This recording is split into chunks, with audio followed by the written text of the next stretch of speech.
I lost perception of it there. I put her in. Let's take a look. So it got away from me. Let's take a look at what's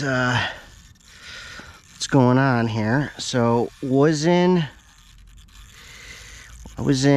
stunt 1, and so I don't see any damage to the helicopter. Everything looks fine except the feathering shaft. So I put it in inverted, and you can see the feathering shaft bent. So I will replace the feathering shaft and probably the main while I'm in there. Alright, so here's the parts that I ordered. Main shaft and feathering shaft and main gear. Here it is on the bench getting ready to start the work. And so first thing I did was take the main blades off. And next disconnected the main blade grip arms. And then you take a 1.5mm wrench and remove the screw from the bottom of the main gear. That's pretty much it. There's a screw there. It's pretty small, but it's pretty seamless. You can get up in there. It's not a problem. Then I used a small screwdriver and a larger screwdriver and just kind of tapped out the main gear. That made it nice and easy. And then you got to disconnect the servo arms. And then here you have to take off the canopy mount to be able to move the anti-rotation bracket back, and then the main shaft slides out. And then the main gear comes out of the side. You can see it missing teeth there. And so this is the main gear damage. Now the main gear has got a top and a bottom, and attached to it is the one-way bearing and the belt drive. So there is the belt drive and the one-way bearing. So you're going to need to remove the belt drive first and then the one-way bearing. You need a Phillips head screwdriver for that, very small one. There it is on the old one with screws pulled out. And just remember, that's the bottom side there where you've got those screw grip things. All right, and there's the one-way bearing inserted back in the new one with the screw parts down. And then the belt drive put back on, and now it's ready to go back. And there it is, back in the helicopter.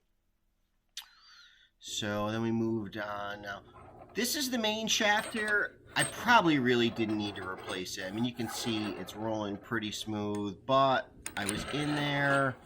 I just went ahead. I didn't want to get to it and find out it was bent, so I just went ahead and replaced it. What was nice, they also include the head block screws and the bottom shaft screw with the kit. Now, there was a shim in the kit that was on the main shaft, just to make sure I took that shim off and put it on the new one. And there's that shim up above the main gear in between the frame. So just to make sure. And there I am putting the screw back up in the bottom of the main gear. Of course, with a little Loctite on it. And there it is, all set up. Main gear, main shaft, ready for the top. And there's our old feathering shaft, pretty bent. And there's our blade screws. Here's another shot. There's the head ready to go back on with the main blade grips. And there it is, all ready to go back together. And there's everything back together, ready to fly, and then give it a little test flight and everything checked out. And there it is, ready to go. All right, so I'm here with the 300X after the crash. A couple of the teeth were stripped off. Oh, this isn't the broken one, but a couple of the teeth were stripped off from the main gear, and the feathering shaft was bent. The repairs took about an hour. I didn't have to do the main. I did while I was in there. The 300X has a one-way bearing, so I got some pictures that I'll go through, or I probably already went through in the video. But yeah, I mean, the repair was really straightforward.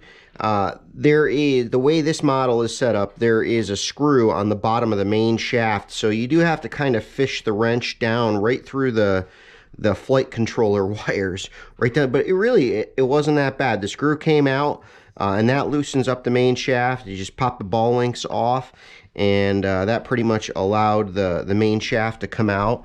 The feathering shaft was bent pretty badly. But like I said, it took about an hour. I did the main gear first, and got the belt drive installed back on it, and then moved my way up to putting the main shaft back in, and then taking the head apart and putting the new feathering shaft in. So whole repair took about an hour. It's all back up and ready to fly, and hopefully we'll get back out there and put a couple dozen more flights on it.